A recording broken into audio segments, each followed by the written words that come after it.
আপনাকে উদাহরণ হিসাবে দিলে আমি বলবো যে বিন লাদেন বা আল জাওয়াহিরি যে পর্যায়ের জঙ্গি, মাহমুদুর রহমান ঠিক সেই পর্যায়ের জঙ্গি। কিংবা আপনাদেরকে যেই জঙ্গি প্রতিষ্ঠানগুলো পাকিস্তান থেকে আপনাদেরকে ডিস্টার্ব করে, সেই জৈশি মোহাম্মদ, লস্করি তৈবা, তাদের যে প্রধানগুলো আছে পাকিস্তানে, তাদের সবার শিক্ষাগুরু হওয়ার যোগ্যতা রাখে বাংলাদেশের এই শীর্ষ জঙ্গি মাহমুদুর রহমান। এই যে জাহেদ, তোমাকেও কিন্তু এই ফাঁকে বলে রাখি, তোমাকে কিন্তু বাবা ভবিষ্যতে আমরা জিজ্ঞেস করবো যে তুমি যে দিল্লি দাসী শেখ হাসিনাকে বলেছিলে প্রতিটা ভিডিওতে, কতবার বলেছিলে সেই হিসাবও আমরা করব। তারপর কিন্তু তোমাকে উত্তরটা দিতে হবে যে শেখ হাসিনা কিভাবে দিল্লি দাসী হয়েছিল। তোমাকে উত্তরটা দিতে হবে ম্যাথামেটিক্যালি, অর্থাৎ দেখিয়ে দিতে হবে যে এই কাজের কারণে শেখ হাসিনা দিল্লি দাসী হয়েছিল। তুমি যদি উত্তর দিতে না পারো, ওই ফিলোসফিক্যাল উত্তর আমরা তখন কিন্তু গ্রহণ করব না, তোমাকে কিন্তু কঠোর সাজা দেওয়া হবে জাহেদ, এটা মনে রেখো।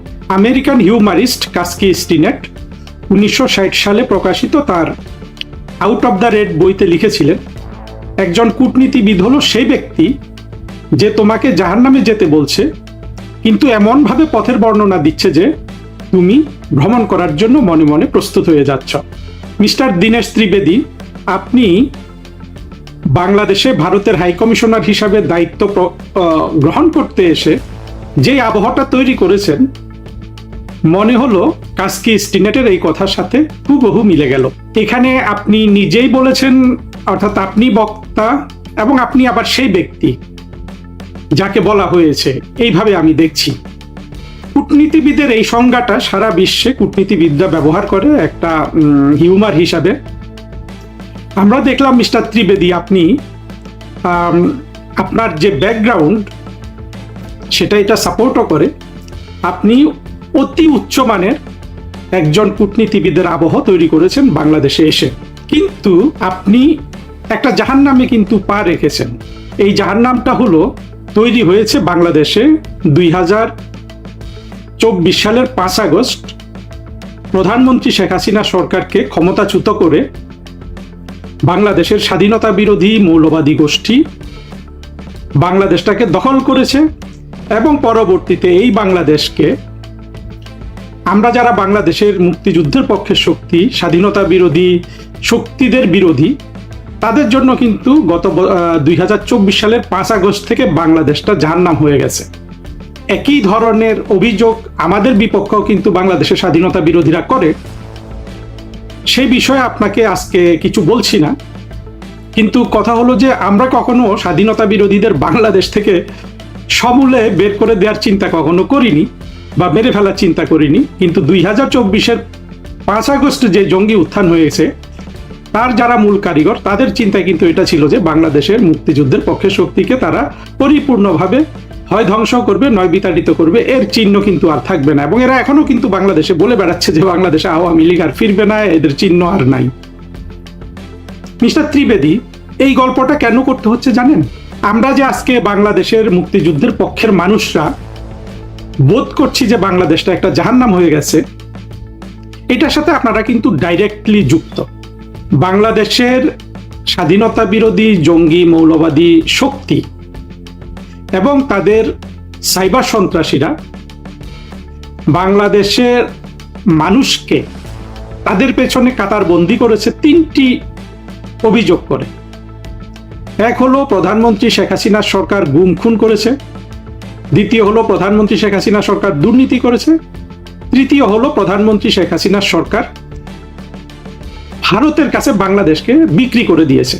আমরা এ পর্যন্ত নানানভাবে প্রমাণ করেছি যে প্রধানমন্ত্রী শেখ হাসিনা ছিলেন বাংলাদেশের সবচেয়ে বড় উদার এবং মানবাধিকার রক্ষাকারী একজন শাসক, এবং আমরা বিভিন্ন তথ্য দিয়ে দেখিয়ে দিয়েছি যে বাংলাদেশের দুর্নীতি প্রধানমন্ত্রী শেখ হাসিনা 2009 সালে যে শাসন শুরু করেছিলেন, ঠিক তখন থেকে দুর্নীতি কমে যেতে থাকে। বাংলাদেশ ছিল 2001 থেকে 6 সাল পর্যন্ত বা 7 সাল পর্যন্ত সারা পৃথিবীর 1 নম্বর দুর্নীতিগ্রস্ত দেশ, যখন ক্ষমতায় ছিল বর্তমান শাসক দল বিএনপি, সেই 2001 থেকে 6 সালে।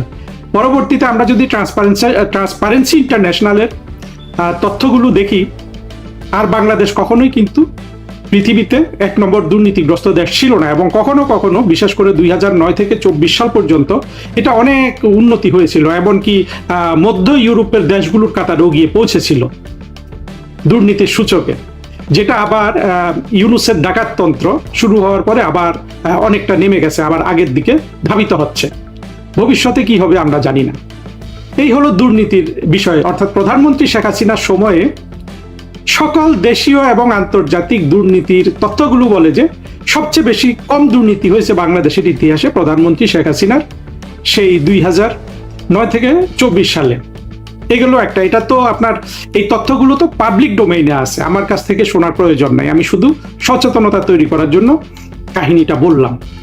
গেল আপনার দুর্নীতির কথা। যদি মানবাধিকার রক্ষার ক্ষেত্রে বলি, মানবাধিকার রক্ষার ক্ষেত্রে বরঞ্চ শেখ হাসিনা সরকার অনেক বেশি উদার ছিল। তখন আপনার 5টা গুম হয়েছিল, বা 4টা, আমি হিসাব করলে বলতে পারবো। 5টা গুমের মধ্যে ছিল বিএনপির 2 নেতা চৌধুরী আলম এবং ইলিয়াস আলী। চৌধুরী আলম ছিল ঢাকা শহরের বিখ্যাত চাঁদাবাজ। বাংলা বাজার এলাকায়, বাংলা বাজার এবং আপনার গুলিস্তান যে মার্কেটগুলো আছে এগুলোতে চাঁদাবাজির তিনি সম্রাট ছিলেন, এবং এই ব্যাপারে অভিযোগ আছে যে তাকে এই চাঁদাবাজি সংক্রান্ত কোন্দলে তিনি নিহত হয়েছেন বা গুম হয়েছেন। তবু আমি প্রধানমন্ত্রী শেখ হাসিনা সরকারকে এটার জন্য বলবো যে যেহেতু রহস্যটা উদ্ঘাটন হয় নাই, দায়ী করলাম। ইলিয়াস আলী সম্পর্কে বিএনপির নেতারা বলেছেন যে এটা দলীয় অভ্যন্তরীণ কোন্দলের শিকার, এখানে আসলে সরকারের কোনো বিষয় ছিল না। আর 3টা গুম ছিল আপনার, একটা ছিল গোলাম আজমের ছেলে, একটা ছিল সালাউদ্দিন কাদের চৌধুরীর ছেলে, একটা ছিল মীর কাসেম আলীর ছেলে। 3 জনই বাংলাদেশের 1971 সালের যুদ্ধাপরাধী। মীর কাসেম আলীর ছেলে, যাকে শেখ হাসিনা গুম করেছে, যেটাকে সারা পৃথিবীকে রাষ্ট্র করে আপনার প্রধানমন্ত্রী শেখ হাসিনা সরকারের বিরুদ্ধে জনমত গঠন করা হয়েছে, মীর কাসেম আলীর সেই ছেলে এখন বাংলাদেশের সংসদ সদস্য। সালাউদ্দিন কাদের চৌধুরীর সেই ছেলেও এখন বাংলাদেশের সংসদ সদস্য, যে গুম হয়ে গেছে বলে সারা পৃথিবীতে প্রচার করা হয়েছে। আর গোলাম আজমের সেই ছেলে এখন বাংলাদেশের স্বাধীনতা বিরোধী, মুক্তিযুদ্ধ, মৌলবাদী শক্তির সবচেয়ে বড় আদর্শিক নেতা।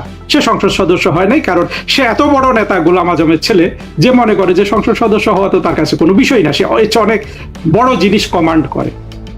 এই হলো শেখ হাসিনা সরকারের গুমের আপনার কাহিনী। এই 5টা গুম, যার মধ্যে 3 জন এখন সমাজে প্রতিষ্ঠিত, 2 জন সংসদ সদস্য হিসাবে, এইটাকে দিয়ে বাংলাদেশের জঙ্গি, মৌলবাদী, স্বাধীনতা বিরোধী শক্তি সারা পৃথিবীকে নাচিয়ে ফেলেছিল। এগুলো আমরা এখন বাংলাদেশের মানুষের কাছে দেখিয়ে দিতে সক্ষম হলাম। যেই জিনিসটা দেখিয়ে দিতে সক্ষম এখনো হচ্ছি না, সেটা হলো যে প্রধানমন্ত্রী শেখ হাসিনা ভারতের কাছে দেশ বিক্রি সংক্রান্ত কোনো কাজই করেন নাই। বরঞ্চ আমরা দেখেছি যে প্রধানমন্ত্রী শেখ হাসিনা সরকারের সময় ভারতের থেকে প্রধানমন্ত্রী শেখ হাসিনা এত সুযোগ সুবিধা আদায় করেছিলেন, এটাকে আপনি মৌলবাদীদের ভাষা যদি আপনি ট্রান্সলেট করেন, তাহলে বলতে পারবেন যে ভারতের কাছে বাংলাদেশ বিকৃত দূরে থাকুক, বরঞ্চ দেখা যাচ্ছে বাংলাদেশের কাছে ভারতের নেতারা তখন ভারতকে বিক্রি করে দিয়েছিল। অর্থাৎ যে জিনিসগুলোকে জঙ্গিরা দেশ বিক্রি হিসাবে বলতে চায়, আমরা যদি সেই ভাষাগুলো ব্যবহার করি। এই ভারত বিদ্বেষ এর দীর্ঘ ইতিহাস আছে বাংলাদেশে। ইতিহাসটা সংক্ষিপ্ত হলো এরকম যে আপনার বাংলাদেশের মৌলবাদীরা তারা এখনো পাকিস্তান থেকে বাংলাদেশ আলাদা হয়ে যাওয়ার বিষয়টা ভুলতে পারেনি। তারা এর প্রতিশোধ চায়। 1971 সালে ভারত যেহেতু বাংলাদেশের স্বাধীনতা যুদ্ধে যোগ দিয়েছিল, ভারতকেও তারা একইভাবে প্রতিশোধ নিতে চায় ভারতের উপর। এই প্রতিশোধ নিতে গিয়ে তারা মনে করে যে ভারত তাদের যেমন শত্রু, বাংলাদেশও তাদের তেমন শত্রু। আর তারা সহজ উপায় পেয়ে গিয়েছে ইসলাম ধর্মকে ব্যবহার করে ভারতের বিরুদ্ধে এবং হিন্দুদের বিরুদ্ধে ঘৃণা প্রচার করে। এই ঘৃণা কতটা প্রবল বাংলাদেশের স্বাধীনতা বিরোধী মৌলবাদী জঙ্গিদের মধ্যে, এটা যদি আপনি অনুধাবন না করতে পারেন, তাহলে বাংলাদেশে কূটনীতিবিদ হিসাবে আপনার চাকরির একটা অসম্পূর্ণতা কিন্তু থেকে যাবে। এই ঘৃণা প্রচার করেছে বাংলাদেশে একমাত্র আওয়ামী লীগ ছাড়া আর সবাই, বাংলাদেশের সব দল মোটা দাগে কিন্তু এই ঘৃণা প্রচার করেছে, কখনো কম কখনো বেশি। এখন যারা শাসন করছে তাদেরও কিন্তু রাজনীতির মূল ভিত্তি ছিল, বা এখন তারা বলছে না, কারণ এখানে অনেক কাহিনী আছে যেগুলো আমি পরবর্তীতে হয়তো আপনাকে বলবো এই খোলা চিঠির মাধ্যমে পাবলিককে জানানোর জন্য। তারাও কিন্তু এই ভারত ঘৃণার ফসল বলতে পারেন। আমাদের বাংলাদেশ জাতীয়তাবাদী দল, অন্যান্য মৌলবাদী শক্তিগুলো তো আছেই।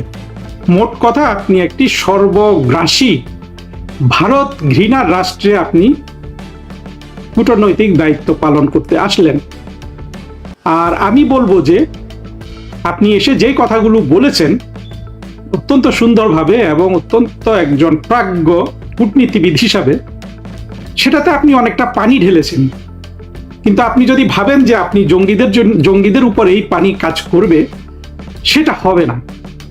এই ঘৃণা কারা ছড়িয়েছে আমি যদি আপনাকে একটা উদাহরণ দিয়ে থাকি। আপনি নিশ্চয়ই একজন মানুষের নাম শুনেছেন ইতিমধ্যে অথবা শুনে থাকবেন।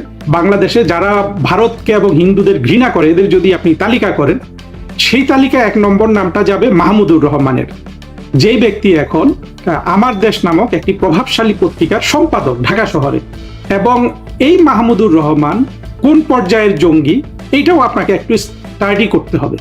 আপনাকে উদাহরণ হিসাবে দিলে আমি বলবো যে বিন লাদেন বা আল জাওয়াহিরি যে পর্যায়ের জঙ্গি, মাহমুদুর রহমান ঠিক সেই পর্যায়ের জঙ্গি।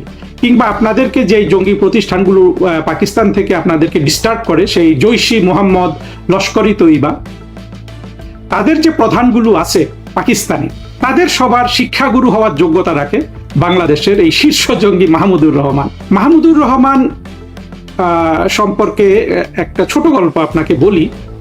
2009-এ প্রধানমন্ত্রী শেখ হাসিনা যখন দ্বিতীয়বারের মতো সরকার গঠন করেন, তিনি আহমেদ তারেক করিম নামে এক ব্যক্তিকে ভারতে বাংলাদেশের হাই কমিশনার নিযুক্ত করেন।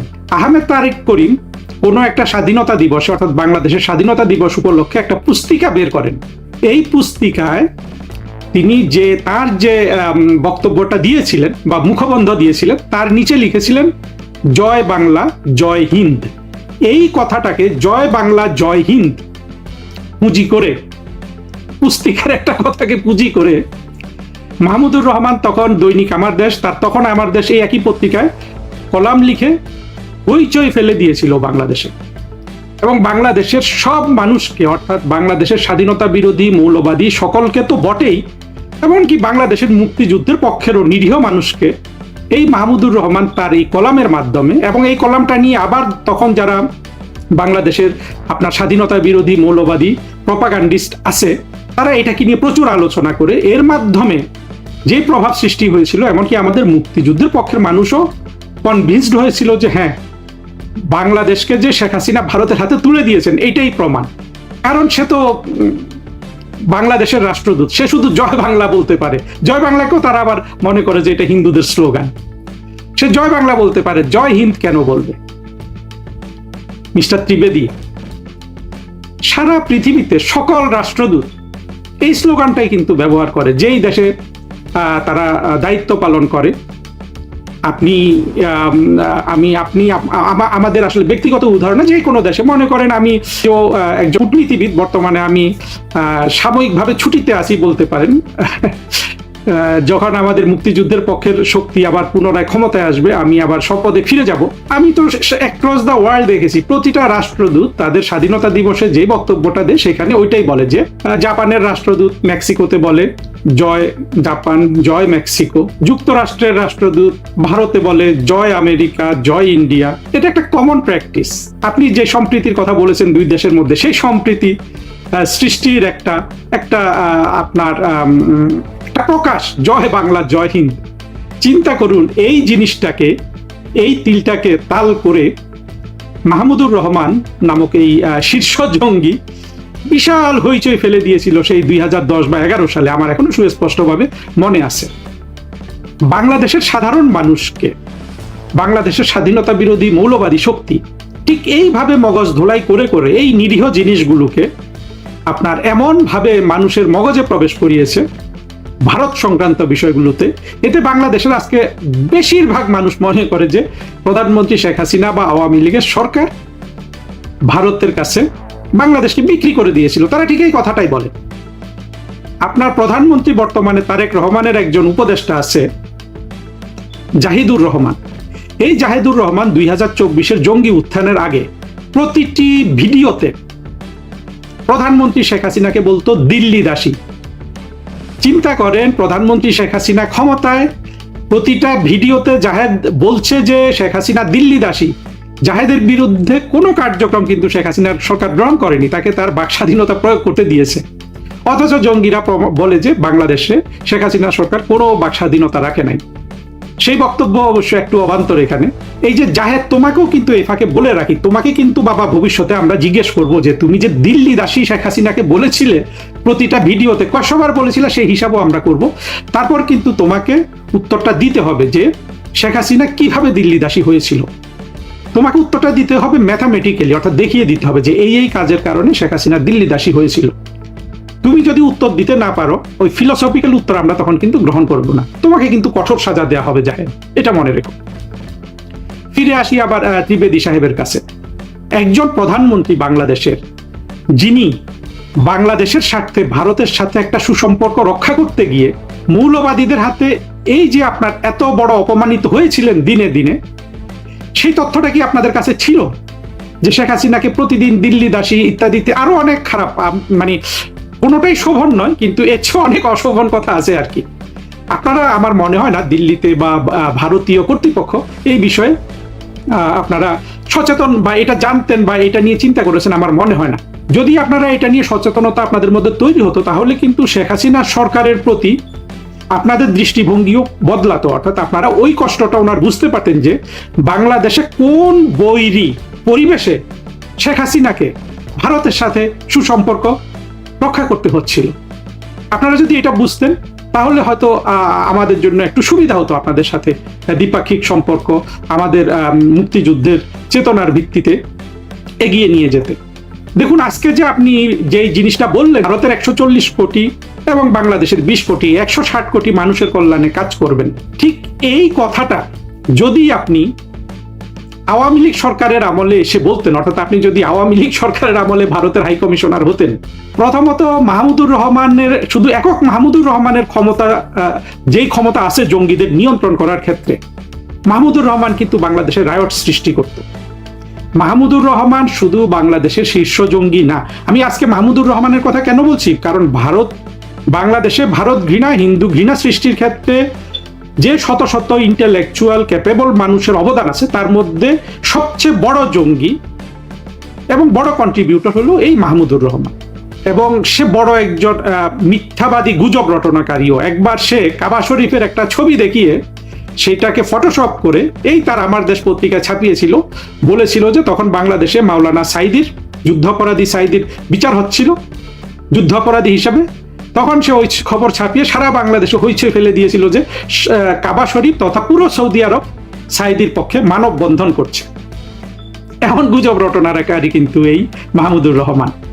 তার সক্ষমতা ছিল আপনার এই বক্তব্যকে টুইস্ট করে বাংলাদেশে রায়ট সৃষ্টি করে ফেলা, যে আপনি এই যে 160 কোটি বললেন, বাংলাদেশের 20 কোটি, ভারতের 140 কোটি, 160 কোটি বলার মানে হলো এটা সুস্পষ্টভাবে আপনি ঢাকায় এসে বলে দিলেন আপনি বাংলাদেশকে ভারতের সাথে একীভূত করে ফেলেছেন।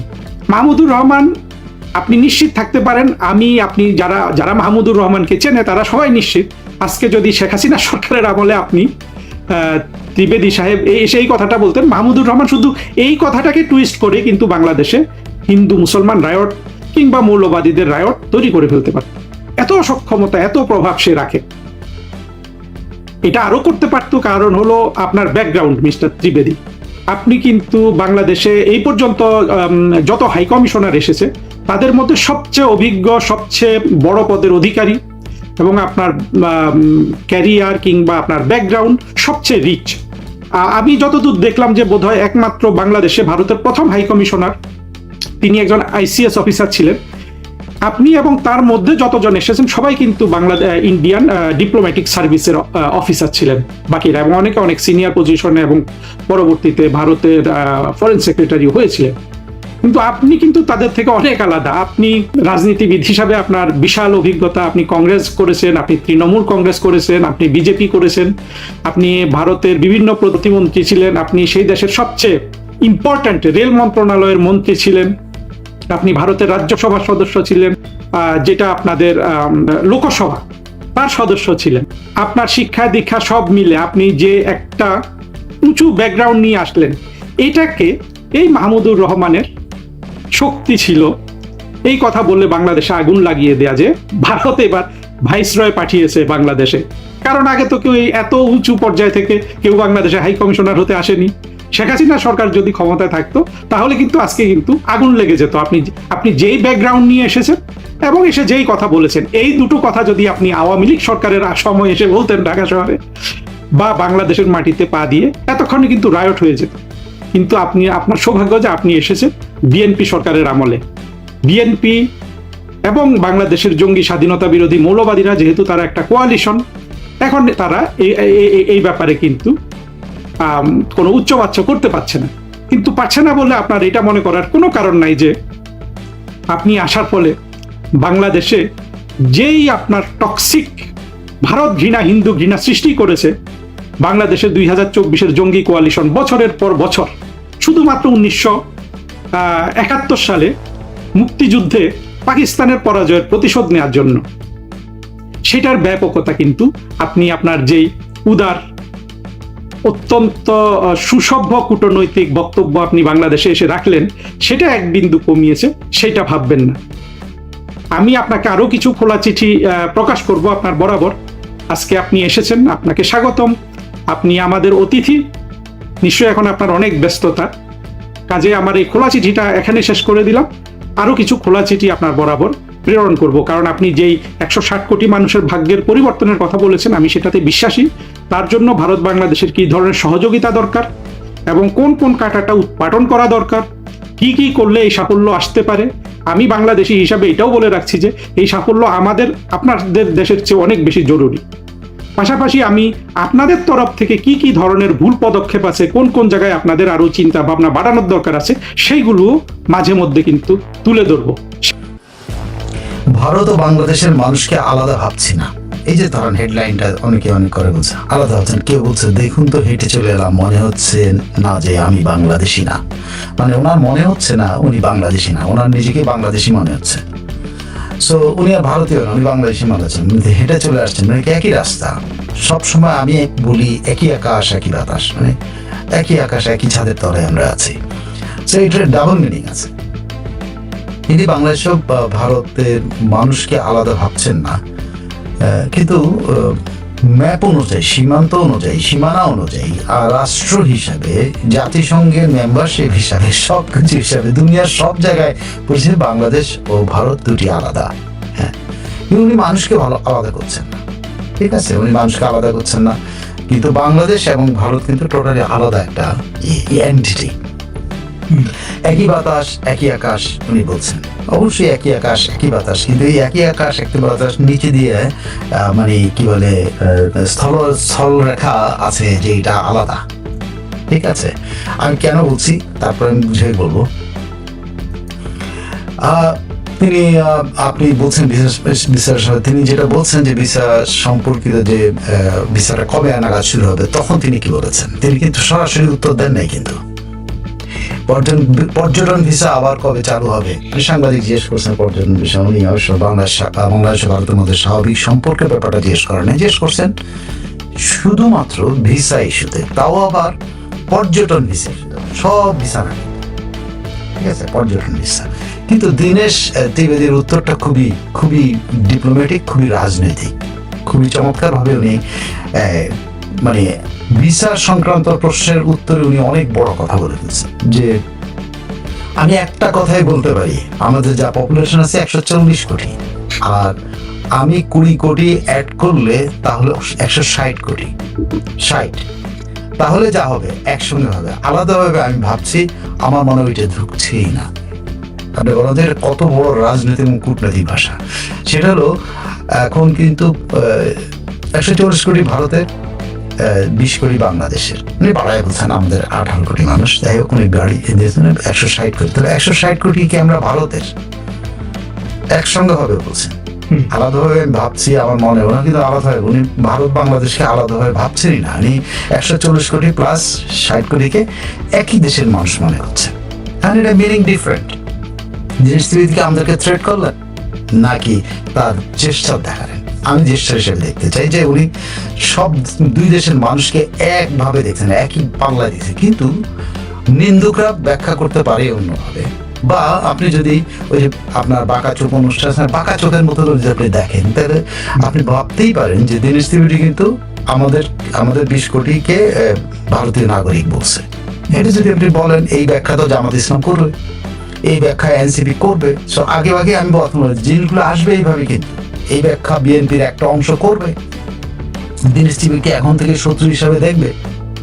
তিনি যেভাবে নিজেকে বলছেন, আমার মনেই হচ্ছে না যে আমি বাংলাদেশি না, কিন্তু তিনি কিন্তু তার কথার মধ্যে যে কথাগুলো বলেছেন সেই কথাগুলো দিয়ে তাকে কিন্তু বানানো হবে তিনি ভারতীয়, তিনি বাংলাদেশি না। তার কথাগুলোর মধ্যে যে আমাদের 160 কোটি একসাথে বলছে, এই সঙ্গে সঙ্গে দেখবেন জেনারেলাইজেশন হবে, ব্যাখ্যা হবে যে আমাদের 160 কোটি, আমরা কি ভারতীয়, সে কি কি উনি কি বলতে চাইছেন, এগুলো মাথায় আসবে।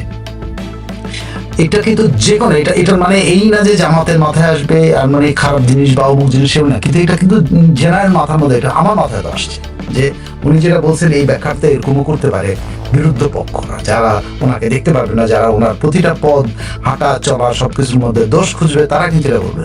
যেমন ধরুন উনি বলছেন কোট, দেখুন তো হেঁটে চলে এলাম, মনে হচ্ছে না আমি বাংলাদেশি না। উনি তো বাংলাদেশি না, এটাই তো রাইট। ওনার মনে হচ্ছে না, কিন্তু উনি তো বাংলাদেশি না। সবসময় আমি বলি একই আকাশ একই বাতাস, কিন্তু নিচে কিন্তু একটা বাউন্ডারি লাইন আছে, ঠিক আছে? আকাশ এক হইতে পারে, বাতাস এক হইতে পারে, বাউন্ডারি লাইন এক আছে। তো তিনি কিন্তু কমপ্লিট করেন ওনার সেন্টেন্স গুলো, এবং খুবই টেকনিক্যালি, খুবই রাজনৈতিক এবং কূটনৈতিক ভাষায় কথা বলছেন। আপনি যেদিকে মিনিং করতে চান সেদিকে বলছেন। শত্রু এক ধরনের মিনিং করবে, বন্ধুরা এক ধরনের মিনিং করবে। কেউ এটাকে থ্রেট হিসাবে দেখবেন, কেউ হিসাবে ভালোবাসা হিসাবে দেখবেন, দুটাই কিন্তু মানে আমি এত চমৎকার রাজনৈতিক ভাষা, কূটনৈতিক ভাষা আমি এর আগে কোনো কূটনীতিবিদের মুখ থেকে বা কোনো ইয়ের মুখ থেকে আমি শুনি নাই, আগে এই প্রথম শুনলাম। তো ওনার আরো কতগুলি কথা যদি আপনি তাকে প্রশ্ন করা হয়েছিল যে বাংলাদেশিদের যে অবৈধ অভিবাসী আখ্যা দিয়ে, মানে বলতেছে সাংবাদিক দৃষ্টি আকর্ষণ করেছেন, ভারত অবৈধ অভিবাসী আখ্যা দিয়ে মানুষজনকে সীমান্ত দিয়ে বাংলাদেশে ঠেলে পাঠাচ্ছে। যদিও এই প্রশ্নটাই একদম পার্শিয়াল একটা প্রশ্ন, মানে পার্শিয়াল মানে পক্ষপাত দুষ্ট একটা প্রশ্ন।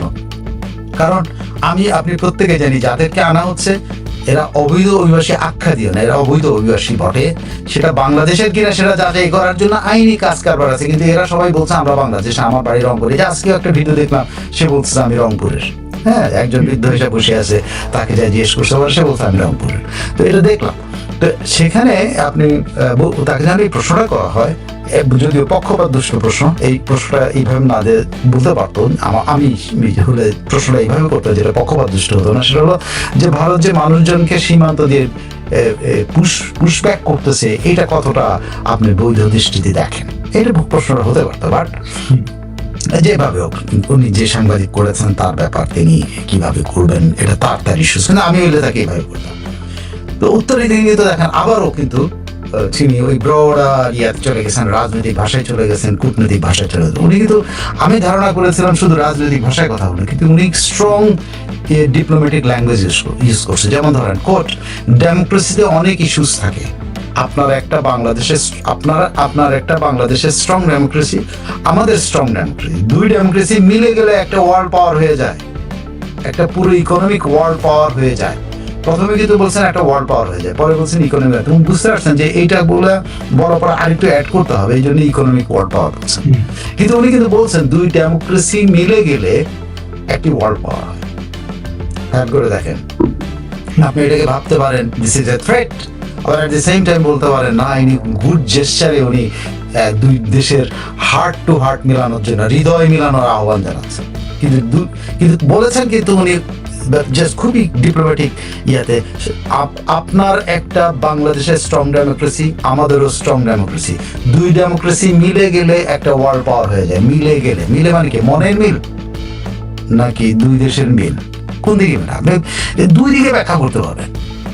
মনের মিলের কথা উনি বলছেন, হ্যাঁ হইতে পারে, কারণ উনি আকাশ বাতাসের কথা বলছেন, উনি কিন্তু স্থলভাগের কথা বলছেন, আসলে উনি মনের মিলের কথা বলছেন। কিন্তু উনি বুঝছেন, উনি সঙ্গে সঙ্গে বুঝতে পেরেছেন যে রাজনীতিবিদ, তো উনি বলছেন যে এখানে আমাকে আরেকটু অ্যাড করতে হবে, তা না হলে আমার এটা নিয়ে নাড়াচাড়া হবে। জামাত, এনসিপি মিলা এটা নিয়ে, বা বিএনপির একটা অংশ মিলে যারা মানে ভারত বিদ্বেষী, অ্যান্টি ভারত কথা না, অ্যান্টি ভারত অনেকেই, কিন্তু ভারত বিদ্বেষী যেটা, ভারত বিরোধী এক জিনিস, বিপুল ভারত বিদ্বেষী এক জিনিস। আপনি ভারতের বিরোধিতা করতেই পারেন, সেটা বিভিন্ন জায়গাতে আপনি ভোটাভুটি করেন না, এই যে জাতিসংঘে ভোটাভুটি করে ভারতের বিরোধিতা করতে পারেন, কিন্তু ভারত বিদ্বেষ ছড়াতে পারেন না। আমাদের দেশে যেটা আছে হলো ভারত বিদ্বেষ। ভারত বিরোধী হতে কোনো অসুবিধা নেই, বাংলাদেশ বিরোধী হতে কোনো অসুবিধা নেই, কিন্তু বাংলাদেশ বিদ্বেষী হওয়াটা হলো সমস্যা। যেমন ধর কালকে আমি বলতেছিলাম যে আপনি একটা লাউ চুরিকে না বাংলাদেশ বিদ্বেষের মধ্যে ঢুকাই ফেলছেন, আমি আপনাকে অ্যাকিউজ করতেছি, আমি অন্য কাউকে করছি না। সো ওইটা করা যায় না। একটা হলো বাংলাদেশ বিরোধী, একটা হলো বাংলাদেশ বিদ্বেষী। তো বিদ্বেষ এবং বিরোধের মধ্যে পার্থক্য আছে, সেই শব্দগত পার্থক্য না, মনের ভেতরে ফিলিংস এর পার্থক্য, প্রকাশের পার্থক্য এবং ভাবনার পার্থক্য, বিলিভের পার্থক্য। যে ওনার এই কথাগুলোর মধ্যে যে উনি সঙ্গে সঙ্গে বুঝতে পেরেছেন যে আমি একটা ওয়ার্ল্ড পাওয়ার হয়ে যায় বললে এটার সাথে, বা এমন হতে পারে উনি টেকনিক্যালি উনি ডিসিশন নিয়েই এইভাবে বলছেন। এখন কোনটা বলেছেন, দীনেশ ত্রিবেদীর একমাত্র মাইন্ড যিনি রিড করতে পারবেন তিনি বলতে পারেন। তিনি জানো মানুষ, এতে কোনো সন্দেহ নাই। প্রশ্ন করা হয়েছিল তাকে এই পুশব্যাক নিয়ে, আর উনি উত্তর দিচ্ছেন হলো একেবারে টোটাল দুই ডেমোক্রেসির এক হয়ে যাওয়া নিয়ে, দুই ডেমোক্রেসিকে ওয়ার্ল্ড পাওয়ার বানানো নিয়ে, এবং পুরো একটা এলাকায় ইকোনমিক ওয়ার্ল্ড পাওয়ার বানানো নিয়ে। খেয়াল করে দেখেন। এবং এটা কিন্তু আরেকটা উত্তর হতে পারে, যেটা হলো ইউনুস আলী মাতব্বর যেটা বলছিল যে আমরা সমুদ্রের অধীশ্বর, সো ভারতের সেভেন সিস্টার আমাদের উপর নির্ভরশীল, নেপাল নির্ভরশীল, আমরাও ইকোনমিক পাওয়ার হবো। সেটারও পাল্টা কিন্তু একটা হতে পারে। আপনি জাস্ট বিশ্লেষণ করতে গিয়ে আমি কিন্তু কথা মাথায় আসতেছে যে ওইটারও পাল্টা, যে ইউনুস যে আইডিয়াটা ফ্লোট করেছিল, সেই আইডিয়ার বিকল্প হিসেবে উনি আরেকটা ফ্লোট করলেন যে পুরো বাংলাদেশ এবং ভারত মিলে কিন্তু একটা ওয়ার্ল্ড ইকোনমি হতে পারে, একটা ইকোনমিক পাওয়ার হাউস হতে পারে। উনি কিন্তু ইউনুসের আইডিয়াটাকে উনি সরাসরি কিক ব্যাক করলেন। এটা বলতে পারেন যে এরকম না যে একটা জায়গায় এসে দাঁড়াইছিল, আইসা কিক করে বাইক করে দিল, যে এই ধরনের ইউনুসের যে ধারণা যে আমরা সমুদ্র অধীশ্বর এই জায়গা থেকে বাইক করা, কারণ তারা তাৎক্ষণিকভাবে কিন্তু বলেছিল যে সমুদ্র একা বাংলাদেশের না, মানে বঙ্গোপসাগর এটা বাংলাদেশের না, বঙ্গোপসাগর কিন্তু ভারতেরও আছে, অবশ্যই আছে। সো ইউনুসের আইডিয়াটাকে উনি মানে আমার ধারণা একেবারে উড়িয়ে দিলেন, অথবা উনি অন্য আপনি ব্যাখ্যা করে দুইভাবে ব্যাখ্যা করে দেখতে পারেন। এখন আসছেন উনি এরপরে আবার বলছেন কিন্তু এই মেলামেশাটা দরকার, আর এই জন্য আমার যা দায়িত্ব আছে আমি নিশ্চয়ই পালন করবো, কিন্তু আপনার সাপোর্ট থাকা দরকার। এখন ওই প্রশ্নকর্তার উত্তরের দিকে তিনি বলছেন যে হ্যাঁ মেলামেশাটা দরকার, ওনার যে দায়িত্ব আছে উনি এটা পালন করবেন, কিন্তু সাপোর্ট চেয়েছেন। কি সাপোর্ট চেয়েছেন সেটা আমি জানি না। তো এখন যদি আরো একজন সাংবাদিক তাকে প্রশ্ন করেছিল যে বাংলাদেশের পাশে ভারত একটা বিশ্বের বৃহৎ শক্তি, এইটা বলে প্রশ্ন করতে গিয়েছিল, তখন বৃহৎ শক্তি হিসেবে বর্ণনা করার সঙ্গে সঙ্গে উনি উত্তর দিচ্ছেন কোট নো, আমাদের দুজনে মিলে শক্তি, একটা শক্তি হলে হবে না, দুজনে মিলে যা শক্তি হবে ওইটাই আসল শক্তি। ওই আসেন দেখেন, ওই যে আবার ওই দুই ডেমোক্রেসি মিলে গেলে একটা ওয়ার্ল্ড পাওয়ার। খেয়াল করে দেখেন আপনি জিনিস কিনা আপনার দুজনে মিলে শক্তি। নো আমাদের দুজনে মিলে শক্তি, মানে দুই দেশ মিলে শক্তি, একটা শক্তি হলে হবে না, দুজনে মিলে যা শক্তি হবে ওইটাই আসল শক্তি, আর ওই শক্তিটা পুরো পৃথিবী যেন দেখে। ওই যে দেখেন ওই একই। সো উনি তাৎক্ষণিক বলে একটা উত্তর দেন নাই, দিস ইজ হিজ আইডিয়া। তিনি একটা আইডিয়া ফ্লোট করছেন, কি আইডিয়াটা ফ্লোট করছেন সেটা বাংলাদেশ সরকারের সাথে যখন আলোচনা হবে আমি শিওর যে এই ইন্টারভিউটা এই বক্তব্যগুলো পড়ার পর বাংলাদেশ সরকার নড়ে চড়ে বসতে হবে যে আসলে দ্বিবেদী বা ভারত সরকার আমাদের কাছে কি মেসেজ পাঠালো। এটা কিন্তু দ্বিবেদীর মেসেজ না, একা দ্বিবেদীর, এটা পুরো ভারতের মেসেজ, মানে নরেন্দ্র মোদীর মেসেজ। সো নরেন্দ্র মোদী আমাদের কাছে কি মেসেজ পাঠালো, এটা কিন্তু আমাদের পুরো সরকারকে এখন এর প্রতিটা শব্দকে কিন্তু এই কূটনৈতিক এবং রাজনৈতিক ভাষাটা ব্যাখ্যা করে এই অন্তর্নিহিত অর্থটা বের করে তারপর কিন্তু আমাদের স্টেপ নিতে হবে যে হোয়াট শুড উই ডু, আমাদের উত্তর কেমন হবে। কারণ উনি বলছেন বৃহৎ শক্তি হিসেবে বর্ণনা করছে যখন ভারতকে, তখন বলছে নো আমাদের দুজনে মিলে শক্তি, একটি শক্তি হলে হবে না, দুজনে মিলে যা শক্তি হবে ওইটাই আসল শক্তি, আর এই শক্তিটা পুরো পৃথিবী যেন দেখে। তিনি কিন্তু বড় অ্যাসপেক্টে আমি নিশ্চিত যে এইটাকে যখন বাংলাদেশের কিছু মানুষ যারা ভারত বিদ্বেষী তারা কিন্তু ভিন্ন দৃষ্টিভঙ্গিতে দেখবে, ভিন্ন দৃষ্টিভঙ্গিতে ব্যাখ্যা করবে, তেমনি ভারতেরও কিছু বাংলাদেশ বিদ্বেষী মানুষ একই রকম কিন্তু দীনেশ বিদেশ এর ভিতরে বলবে হ্যাঁ বাংলাদেশকে শক্তি মনে করে আমাদের হাই কমিশনার, বাংলাদেশ কিসের শক্তি, বাংলাদেশ যেমন ধরেন ছোট জগন্নাথ বাংলাদেশ বলে দিল্লি দখল করবে, তেমনি দিল্লির লোকরাও তো মনে করে যে বাংলাদেশ এলে আমরা 10 মিনিটে দখল করে ফেলতে পারি, বলে না? বলে তো এরকম বক্তব্য তো আসছে না যে আমাদের ঢাকার আকাশ সীমা ভারত ইচ্ছা করলে আধা ঘন্টা থেকে 1 ঘন্টার মধ্যে নিয়ে নিতে পারে, কথাগুলো তো আসে নাই। সো বাংলাদেশ বিদ্বেষের কিন্তু আছে, সো বাংলাদেশ বিদ্বেষের কিন্তু ওই হিসাবে ব্যাখ্যা করবে যে দীনেশকে আমরা পাঠালাম ওই দেশে একটু ইয়ে করার জন্য, আর সে ওখানে বাংলাদেশকে স্বীকৃতি দিয়ে দিল বাংলাদেশ একটা শক্তি। কিসের শক্তি? বাংলাদেশ একটা দেশ, তেলাপোকা একটা পাখি, ঠিক এইভাবে কথা বলবে। আবার বাংলাদেশে যারা ভারত বিদ্বেষী তারা বলবে হ্যাঁ দীনেশ কত বড় ইয়ে, আমাদেরকে তাদের সাথে মিলেমিশার জন্য এরকম করে আমাদেরকে এক করে ফেলানোর জন্য এই চক্রান্ত শুরু করে। Seriously I tell you this will be the experience. একদম দুই দেশে কিন্তু এই রকম, ভারত বিদ্বেষীরা একরকম করবে, বাংলাদেশ বিদ্বেষীরা একরকম করবে। তারপরে দেখেন আরো সে একই আইডিয়া, মানে মানে একটা শক্তির বা একটা পাওয়ার বা 160 মিলিয়ন লোক একটা শক্তি বা এটা বৃহৎ শক্তি, এই যে আইডিয়াটা উনি শেষ কথাটা উনি কি বলছেন, কোট আমরা মিলেমিশে একটা ক্রিকেট টিম হলে কত ভালো হবে প্রশ্ন করছেন। খেলাধুলা, হেলথ, তারপরে টেকনোলজি, এডুকেশন সব মিলে আমরা মিলে একটা টিম করব, টিম করে। কিন্তু আপনি খেয়াল করে দেখেন এখানেও কিন্তু উনি রাজনৈতিক ভাষা ব্যবহার করছেন, কূটনৈতিক ভাষা ব্যবহার করেছেন। এটা কিন্তু সরাসরি একটা ধাক্কার মতো আসবে আপনার যারা ভারত বিদ্বেষী তাদের। হ্যাঁ আমাদের বাংলাদেশ টিম থাকবে না, কি বলে এই লোক, আমরা মিলেমিশে একটা ক্রিকেট টিম, আর বলবে না এই কথাটা। সঙ্গে সঙ্গে কিন্তু এরা কিন্তু আজকে কিন্তু ভেতরে তেলে বেগুনে জ্বলতেছে। এখনো যে ফেসবুক সয়লাভ হয় নাই কেন আমি জানি না, কিন্তু তেলে বেগুনে জ্বলতেছে যে আমাদের টিম বাদ দিয়ে একটা নতুন টিম হয়ে যাবে। তারা একদম ভারত বিদ্বেষীরা একটা ঘোড়া চিন্তা নিয়ে এইভাবে আগাবে। আবার অ্যাট দি সেম টাইম ভারতে যারা বাংলাদেশ বিদ্বেষী বলে ওই বাংলাদেশে একটা টিম তেলাপোকা একটা পাখি, ওই টিমের সাথে আমাদের টিমের তুলনা করে, এটা কথা আমরা কাকে পাঠালাম এরকম একটা ইয়ে। কোথায় বিরাট কোহলি আর কোথায় হ্যাঁ বিরাট কোহলি, কোথায় সাকিব আল হাসান, এই নিয়ে শুরু হয়ে যাবে দুই দেশের মধ্যে।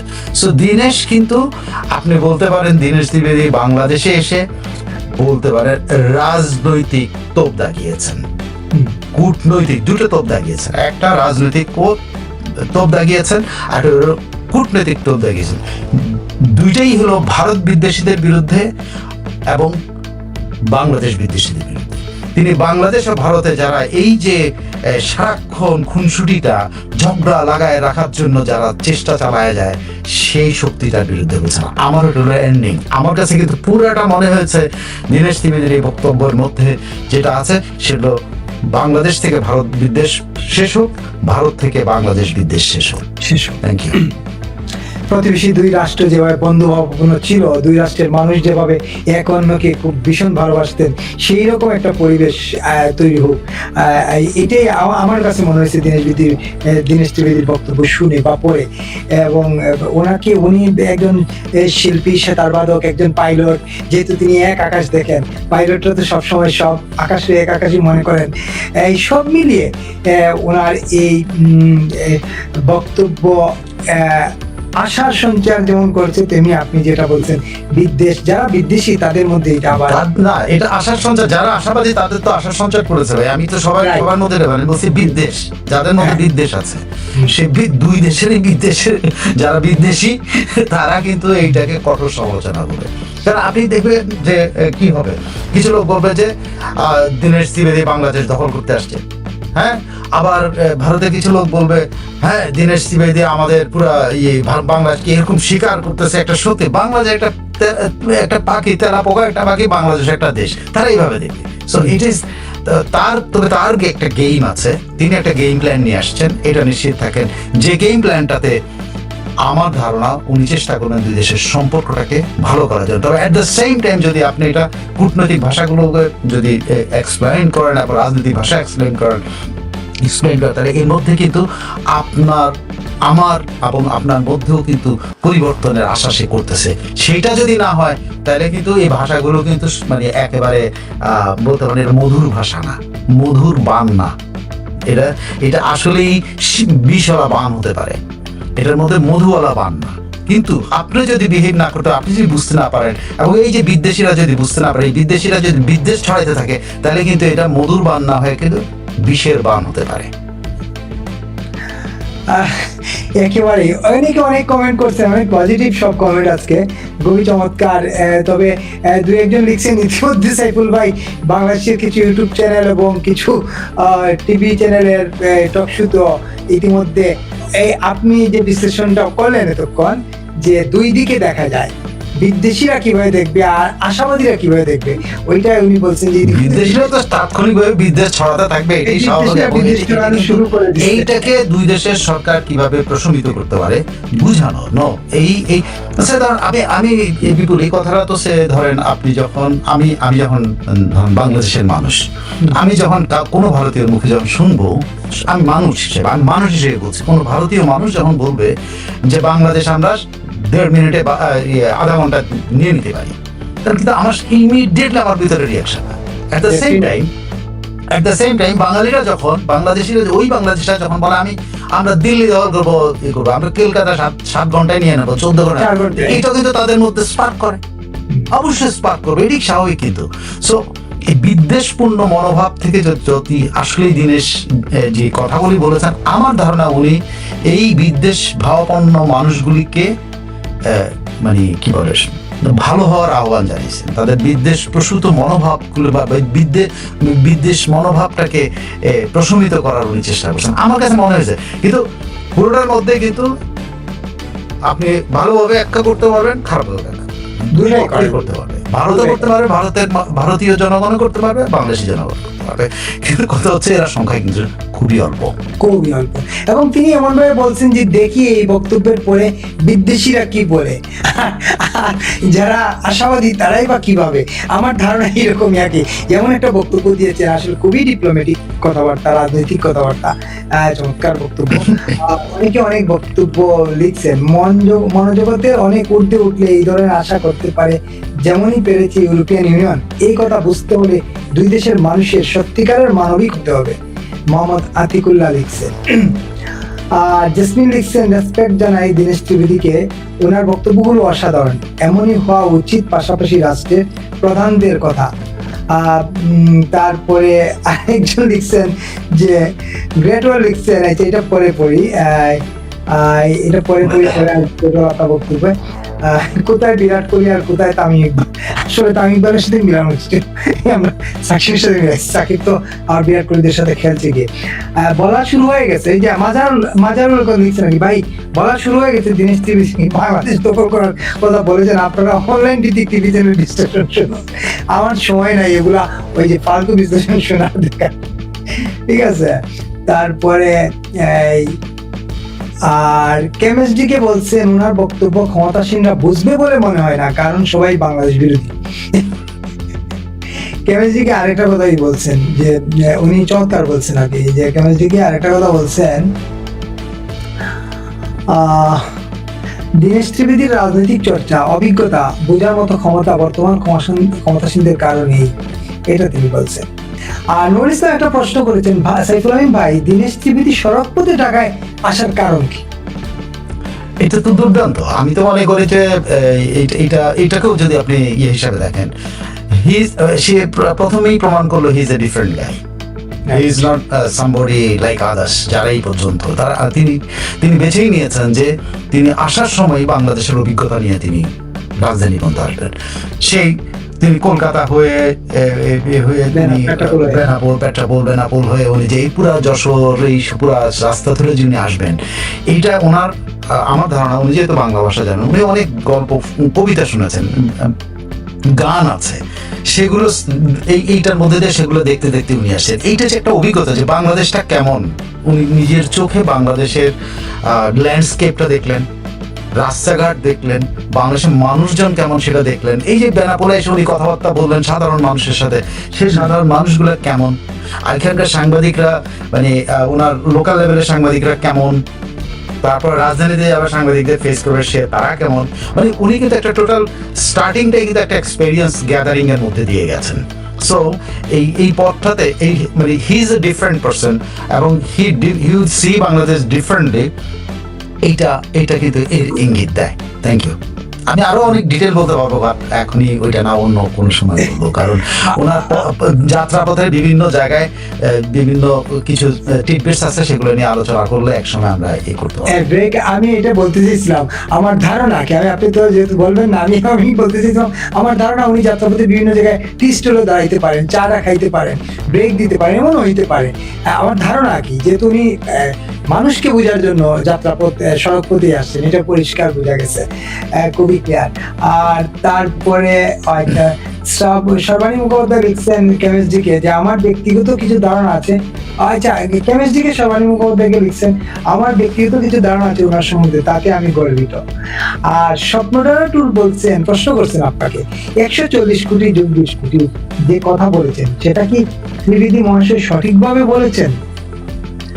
আপনি যদি মানে আমি বলছি যে এইগুলো দেখা হবে, স্বপ্নরা একটু ওনাকে আমি দেখা হয়েছে ওনার সাথে, আমি যতটুকু ওনার বিভিন্ন সময় কমেন্ট আছে, উনি পজিটিভ মানুষ। কিন্তু দেখেন, এটাই আমি বলেছি যে এই প্রশ্নগুলি কিন্তু সামনে আসবে এবং সেটাই উনি চাইছেন।